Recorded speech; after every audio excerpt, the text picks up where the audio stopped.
Velkommen til Månedsrapporten, der denne gang er på besøg på den helt nye Falck-station lidt uden for Aarhus i Risskov. Blandt meget andet er der i denne omgang historien om Securitas-folkene, der arbejder på gaden, om hvad en mekaniker laver i Falck, om de kommende 400 defibrillatorer, om den store redningsaktion på Møns Klint. Fredag den 29. juli indløb der kl. 11.32 melding til vagtcentralen i Næstved om et skred på Møns Klint. Ifølge de første meldinger skulle flere personer være styrtet ned i skredet. Derfor blev der straks sendt Falck-mandskab og udstyr afsted for at undsætte de nødstedte fra toppen af klinten, sådan som det tidligere blev demonstreret ved redningsøvelser. Men det stod hurtigt klart, at det var en helt anden form for redningsindsats, der var behov for, og at de vigtigste arbejdsredskaber de næste 4 dage skulle vise sig at være spader og skovle. En kvindelig fransk turist var blevet begravet under de enorme mængder af nedstyrtet kridt og kalk, og et ekstremt kapløb med tiden begyndte først Falck-mandskabet og siden en række andre redningshold på den næsten uoverkommelige opgave, det var at finde den forulykkede.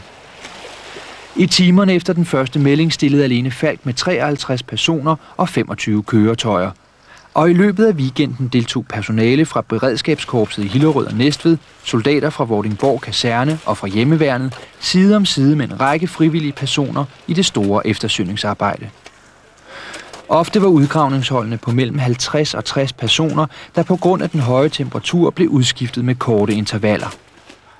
Hele redningsarbejdet blev vanskeliggjort af faren for yderligere nedstyrtninger, og derfor blev det på et tidspunkt nødvendigt at springe et stykke af klinten væk. Hærens sprængningskommando stod for denne del af indsatsen, men det var personale fra Falck, der klatrede ned af klinten og anbragte sprængladningerne.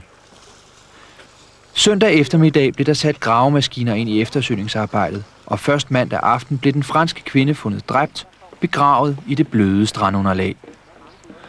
I alt medvirkede 324 personer i det kolossale eftersøgningsarbejde, der i lang tid vil blive husket som den værste weekend på klinten. Ikke desto mindre beviste den store redningsaktion, at samarbejdet mellem de forskellige redningsinstanser fungerer. Som en konsekvens af Folketingets vedtagelse af den nye ambulancebekendtgørelse, skal der nu installeres defibrillatorer i alle landets ambulancer. I alt drejer det sig om ca. 450 ambulancer, der skal have installeret det nye udstyr. Defibrillatorerne og uddannelsen af redderne finansieres ved hjælp af tilskud fra staten til amterne. I det daglige vil defibrillatoren få stor betydning, fordi overvågningen af patienterne kan påbegyndes allerede på ulykkesstedet. Defibrillatoren den er lavet således, at vi jo i langt de fleste tilfælde og under den daglige brug af den, vil bruge den til overvågning af patienter. Altså, det behøves ikke kun at være folk, når de har hjertestop, at vi bruger dem. I langt de fleste tilfælde, så er det til almindelig overvågning, således vi kan se, og hvordan hjertet det slår på folk, om det slår normalt og så videre. Hvor så den lille del, det er selvfølgelig de hjertestop, vi vil have indimellem, hvor vi kan gå ind og lave en optimal behandling, godt nok uden medicin, men det må vi sige, det er det optimale, som vi kan opnå i Danmark pt. Men det er ikke kun på den materielle side, der nu sker forbedringer i ambulancetjenesten. For samtidig med at de nye defibrillatorer installeres i ambulancerne, skal redderne naturligvis uddannes i brugen af det nye udstyr. Og det vil ske i form af kurser, der afsluttes med en prøve, der skal aflægges over for en lægefaglig ekspert. Det er en amerikansk model, som hedder Physio Control LifePak 300, som er både til manuel brug, og den kan køre semi-automatisk. Det er så blevet besluttet, at vi i Falck bliver uddannet til at køre manuelt. Det vil sige, at vi skal selv kunne aflæse EKG'er og ligesom gøre op, om der må stødes eller ikke må. Så det er en lidt større uddannelse, end hvis vi kun kører semi-automatisk. I Aarhus er man ikke i tvivl om, at defibrillatorerne vil betyde en gevinst for Falck i almindelighed og for patienterne i særdeleshed. Ja, det er jo klart, at vi viser noget mere ud af til at kan gøre noget mere for borgerne på landsplan. Og nu er ordningen jo sådan, at det kommer i hele landet. Så det er klart, at hver gang, at der kommer en ambulance fra Falck ud til stedet, så har vi noget mere at gøre med. Og det er klart, at så er vi slet ikke til at undvære. I Aarhusområdet er man allerede gået i gang med uddannelsen af ambulancebehandlerne. Nogle af de forretningsområder, der er i hastig vækst, er samlet i Falck Care, og de henvender sig både til erhvervslivet og til private. Selskabet blev stiftet i foråret og er i realiteten en sammenlægning af de aktiviteter, der tidligere lå i Telefalken, og nogle af de gamle Falck-sikringsopgaver. I dag er der omkring 65 medarbejdere ansat, hvoraf de fleste arbejder på den nyoprettede vagtcentral, der ligger i Albertslund. De ydelser, der tilbydes gennem Falck Care, kan kort opdeles i 2 områder. Telefonvagtordninger for større erhvervskunder og salg og betjening af tryghedsalarmer til private borgere. På erhvervssiden er driften af IBM's såkaldte helpline den største opgave. Her kan IBM-abonnenterne døgnet rundt få besvaret alle spørgsmål i forbindelse med brugen af deres IBM-computere. Det, der taler om, er et rent forretningsforhold, hvor vi passer telefonen for IBM og svarer IBM's navn. Og det er det hele taget det karakteristisk for Falck Care, at vi svarer i kundens navn. Det gør vi også i de andre telefonvagtsaftaler. Så derfor er Falck Care på mange måder usynlig. Og vel typisk i Falck-regi hører vagtmesterne siger, det er Falck, så svarer vi, det er IBM, eller vi svarer, det er, og så en eller anden kunde. Det er den helt typiske måde, derfor er vi egentlig meget usynlige. Salg og installation af tryghedsalarmer foregår typisk i samarbejde med de enkelte kommuner. Den lille alarm, som bæres på håndleddet, aktiveres ved et tryk, hvorefter et telefonmodul kalder op til Falck Cares vagtcentral. Tak for det. Vi kan via en kraftig højttaler, som er koblet til telefonen, høre, hvad der er sket, og kan tale med patienten eller den ældre, der er derhjemme.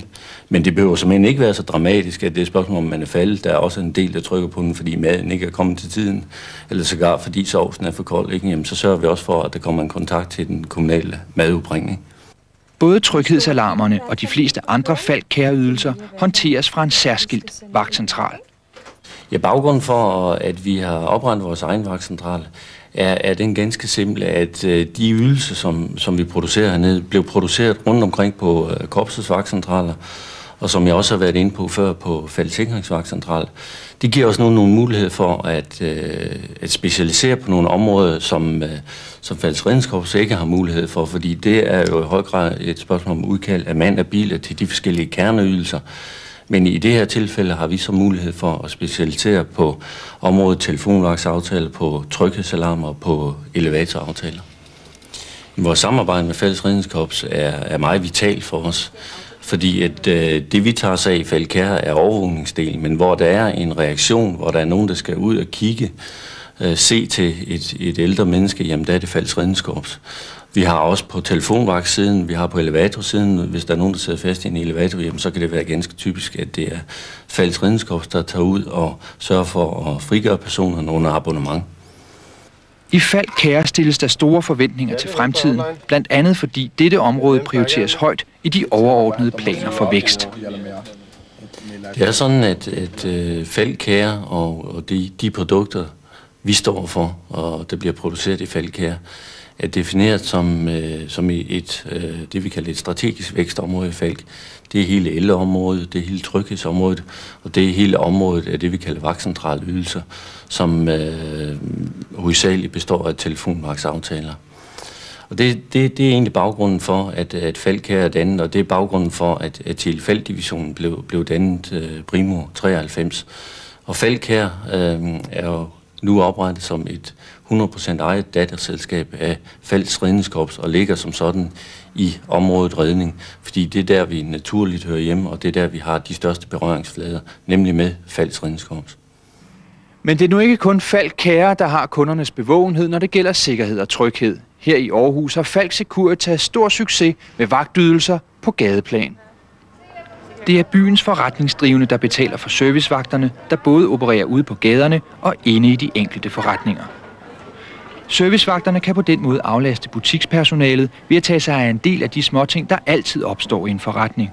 Så opgaverne er naturligvis mangeartede og strækker sig fra at hjælpe forsvundne børn tilbage til deres forældre over pågribelse af butikstyve til førstehjælp i ulykkessituationer. Den primære opgave, hvis vi ser overordnet på det, så er det at skabe tryghed for personale, tryghed for kunder, altså kundernes personale, kundernes kunder. Og det gør de jo så ved, at de kan blive tilkaldt, hvis personale i forretningerne finder anledning til at tilkalde vagten. I modsætning til politi, så er det her jo en service, man har købt Altså, det er jo ikke noget alvorligt for at tilkalde en vagt, og vi beder om at blive tilkaldt så tidligt som muligt, inden en situation er trappet op, så den kan blive voldsom. Og så assisterer vi, når der er pågrebet butikstyve eller andre uromager i forretningerne. Vi står forretningen ved afhøring, og hvis nødvendigt tilkalder politiet. Servicevagterne er til stadighed i radiokontakt, dels med hinanden, dels med en lokal kommandobase, og kan derfor hele tiden tilkalde assistance eller modtage informationer om, hvad der sker i den anden ende af gaden. Og så skyldes det i øvrigt hensynet til den enkelte vagts sikkerhed, at vi kun bruger fornavnene. En dagligdag, det er at gå. For eksempel når jeg går her på Strøget, så går jeg en tur ned og besøger forretningerne. Og så kan det risikere, at man bliver kaldt til en forretning, som har en urolig kunde. Måske en, som har taget nogle varer, som ikke er deres. Så kommer jeg så til forretningen, bliver kaldt over radioen, så tager jeg mig af sagerne. Hvis der er noget i det, så skriver jeg en politirapport, teorirapport, og får personen afleveret til politiet, hvis det er nødvendigt, og lade personen gå. Og yde en masse kundeservice på Strøget, og næsten en lille informationscenter om turistattraktioner og sådan noget. Så vi er behjælpelige med alt, faktisk, altså hvis vi er i et stormagasin, ikke? Lige fra at hjælpe kunderne med at finde varerne og toiletterne og hvad de ellers har brug for, og ja, hjælpe dem med at handle ind, hvis de er dårligt gående. Det kan vi også godt gøre. Ringe efter taxaer, pågribe butikstyve, alt. Overvåger folk, bortviser folk, som er uønsket i den forretning, man nu går i. Og så er man uønsket i en forretning, så er man uønsket i alle de andre forretninger, hvor vi går. Så det giver sig selv. Servicevagterne har travlt. I første halvdel af 1994 blev det til rapportering af i alt 8.239 uregelmæssigheder. Og der er ingen tvivl om, at man i Aarhus har vendet sig til synet af de imødekommende vagter, og at de, der betaler, det er forretningerne, er tilfredse med ordningen. Ja, det er en meget, meget god service, vil jeg sige. Vi har tilkaldervagt på dem, og det vil så sige, at hvis der er lidt problemer eller noget i forretningen, så ringer vi til dem, og de er her i løbet af 10-20 sekunder højst. Er de her. Og det vil så sige både ubehøvede personer, fulde mennesker og butikstyveri og det hele. Så det er meget, meget lækkert, vil jeg sige. Hvad betyder det for dig som forretningsindehaver? Jamen, det betyder, at vi kan passe vores forretninger, og vi skal ikke gå, for eksempel hvis vi har tyveri, så skal vi ikke tage os af det. Vi tager selvfølgelig tyven, og Securitas står så for resten, både med politianmeldelse og det hele. Det vil også sige, at man kan føle sig sikker, når man tager hjem fra arbejde. Du har intet med det at gøre, de klarer det hele. Ordningen startede for 6 år siden og er nu vokset til et betydeligt omfang. Således er der i dag 30 personer beskæftiget udelukkende i forbindelse med servicevagtordningen i Aarhus. I de senere år er der blevet talt meget om decentralisering i Falck. På den praktiske side har denne uddelegering af ansvaret fundet sted. Nu er turen kommet til en del af de økonomiske områder. Med den nye områdestruktur, der trådte i kraft for et par år siden, blev startskuddet givet til en lang proces, der har givet de enkelte operationelle enheder større indflydelse på deres egen hverdag. Beslutningerne om, hvordan hverdagens opgaver og problemer skal løses, ligger nu ude hos dem, der skal udføre arbejdet. Sidste skridt i denne proces er også at overlade det økonomiske ansvar til de enkelte lokale områder. Og denne uddelegering af den økonomiske kompetence er nu trådt i kraft. Og hvad kommer det så til at betyde for den enkelte medarbejder? Ja, det har mange betydninger, men en af de steder, vi har fokuseret på, det er jo på salget af vores abonnementer. Og der er der altså betydning nu, at de lokale områder kan se resultatet af det lokale salg. Frem for alt skulle det gerne betyde større engagement. Jeg tror, det er nemmere for en medarbejder at forholde sig til, hvad der sker i hans eget område, både på salg og på drift, end det er at forholde sig til et distrikt eller en region, eller hele korpset eller koncernen for den sags skyld. Det vil indebære, at de beslutninger, der skal træffes, de bliver truffet ude på stedet. Der bliver forhåbentlig ikke så lange beslutningsgange, som der har været hidtil. Jamen, det er jo ikke nogen hemmelighed, at vores abonnementsudvikling i de seneste år har været betænkeligt dårlig. Og vi tror med den her decentralisering, også på det her område, at der vil være nogle muligheder for at fremme salget, ikke mindst på massemarkedet, og det er meget vigtigt. Det er et udtryk for, at medarbejderne ikke har fået alle de informationer, vi nu har på decentralt niveau. Nu vil vi jo være i stand til, ikke kun på budgetområdet, men også på en lang række driftsnøgletal, måned for måned, og kunne redegøre for, hvordan det går lige præcis i det område, den pågældende ansat.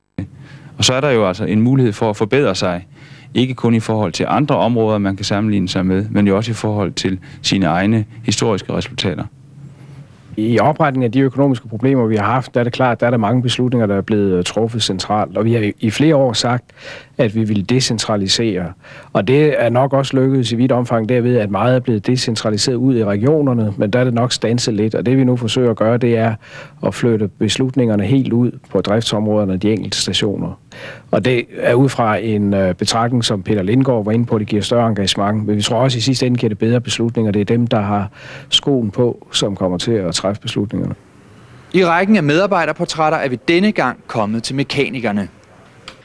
I hele Falcks redningskorps er der knap 100 mekanikere, som sørger for, at alle korpsets biler er kørende, som de skal.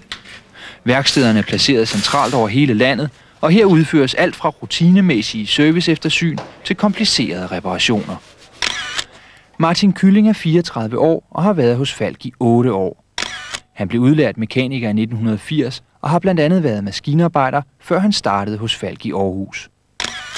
Martin Kylling er familiefar og har 2 børn og bruger en del af fritiden på fodboldspil og kortspil, og på at børnene kan passe deres arbejde som avisbude. Endvidere er Martin Kylling tillidsmand for mekanikerne på Centralværkstedet på Station Nord i Aarhus. Ja, jeg er mekaniker. Men altså, hvis vi er ude og prøve at køre en bil, og står en mand og vinker efter os, så skal vi holde ind. Vi må ikke bare vinke til ham igen, og så kører vi.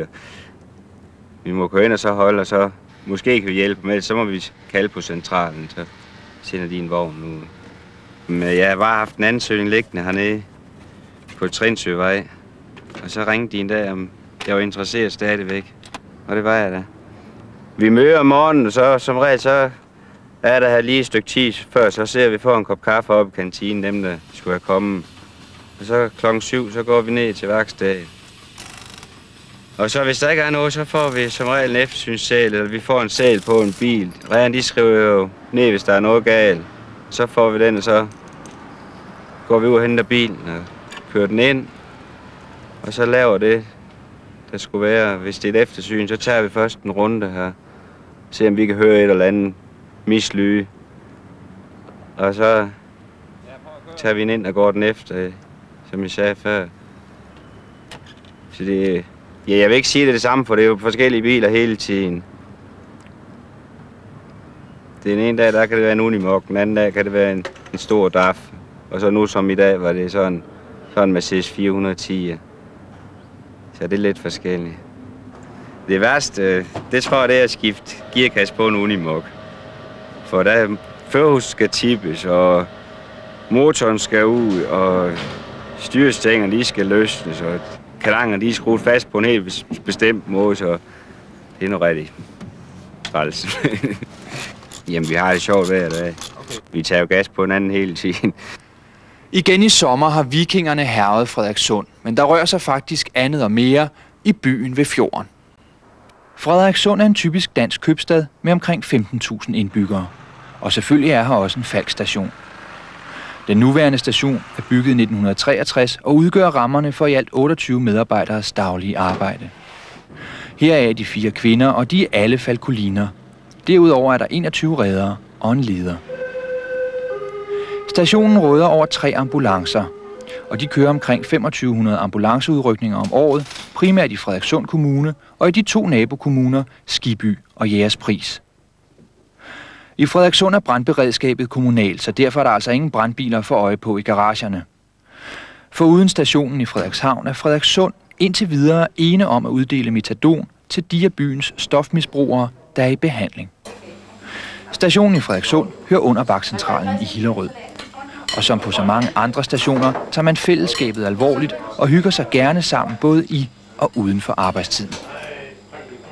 Det var så denne udgave af månedsrapporten. Vi er på banen igen til oktober.